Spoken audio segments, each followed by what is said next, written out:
Political science में एक term होता है एंटी इनकम्बेंसी, मतलब सत्ता विरोधी लहर। अगर नॉर्थ ईस्ट के 3 राज्यों में आए चुनावी नतीजों की बात करें तो कह सकते हैं कि बीजेपी के खिलाफ कोई सत्ता विरोधी लहर नहीं दिखाई दी। तीनों ही राज्यों में प्रत्यक्ष या परोक्ष रूप से बीजेपी सरकार चला रही थी और चला रही होगी। ऐसे में आपको रिजल्ट के फाइनल यानी लेटेस्ट आंकड़े देते हुए इस पर बात करेंगे कि इन राज्यों में 5 सालों तक सरकार चलाने या इसका हिस्सा रहने के बावजूद बीजेपी फिर से बिना किसी अड़चन के कैसे सत्ता में वापस आ गई। लेकिन सबसे पहले ऐसी ही स्टोरीज के लिए आप अनकट को फेसबुक, यूट्यूब और इंस्टा पे फॉलो और सब्सक्राइब जरूर कर लीजिएगा। एक जमाने में लेफ्ट का गढ़ रहे त्रिपुरा में बीजेपी फिर से 5 सालों तक सरकार चलाने वाली है। वहीं नागालैंड में भी ये पार्टी फिर से वापसी करने में सफल रही है। इस तरीके की जीत से 2 बातें साफ हो जाती हैं। बीजेपी के डबल इंजन वाला जो नारा रहा है वो रिपीटेडली सक्सेसफुल रहा है और नॉर्थ ईस्ट में फिर से मिली इस तरीके की जीत के बाद इस पार्टी पे जो काऊ बेल्ट की पार्टी होने का जो तमगा लगा था वो कमजोर होता नजर आ रहा है, क्योंकि नॉर्थ ईस्ट दिल्ली से बहुत दूर है और इस पार्टी की पकड़ अब सिर्फ यूपी, बिहार या एमपी, गुजरात जैसे राज्यों तक नहीं रह गई। अब ये एक पैन इंडिया पार्टी बन गई, ऐसा कह सकते हैं इस तरीके की जीत के बाद। ऐसे में अगर आंकड़ों की बात करें तो त्रिपुरा में बीजेपी और इसकी सहयोगी आईपीएफटी को 33 सीटें मिली हैं। इनमें से 32 सीटें बीजेपी ने और आईपीएफटी ने महज 1 सीट जीती। हालांकि पिछली बार की तुलना में इसे 8 सीटें कम मिली हैं, लेकिन तब भी 60 सीटों वाली त्रिपुरा में 60 विधानसभा सीटों वाली त्रिपुरा में पार्टी को बहुमत से 2 सीटें ज्यादा मिली हैं। लेफ्ट और कांग्रेस के बीच सीटों का जो समझौता हुआ उससे लेफ्ट को नुकसान और कांग्रेस को फायदा हुआ। पिछली बार लेफ्ट फ्रंट को 16 सीटें मिली थी, इस बार ये घटकर 11 रह गई। वहीं पिछली बार कांग्रेस अपना खाता भी नहीं खोल पाई थी, लेकिन इस बार कांग्रेस ने 3 सीटें जीती हैं त्रिपुरा में।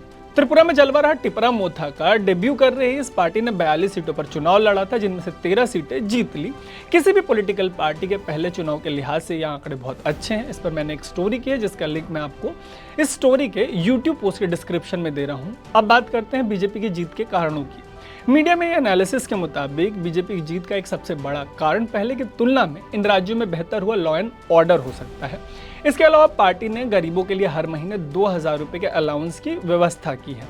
प्रधानमंत्री आवास योजना जो है एक बड़ी स्कीम है, इसके लिए भी उधर के लोगों को 1,60,000 रुपए दिए जा रहे हैं लाभार्थियों को। एक कारण जो है वो नॉन ट्राइबल वोट्स जो हैं उनका भी बीजेपी की तरफ होना बताया जा रहा है। वहीं मेघालय में एनपीपी के खिलाफ भ्रष्टाचार का जो मुद्दा उठाया गया वो काम में नहीं आया। एनपीपी ने 26 सीटें जीती हैं, यूडीपी ने 11 और बीजेपी ने 2 सीटें जीती हैं। इस चुनाव से पहले तीनों साथ थे, लेकिन इस चुनाव में तीनों अलग होकर लड़े। इस चुनाव में तृणमूल कांग्रेस इस राज्य में अपनी पकड़ बनाने की कोशिश कर रही थी, लेकिन पार्टी इसमें बुरी तरीके से असफल हुई और एक जमाने में मेघालय में एक बड़ी ताकत रही कांग्रेस की सेवा 5 सीटों पर समाप्त हो गई।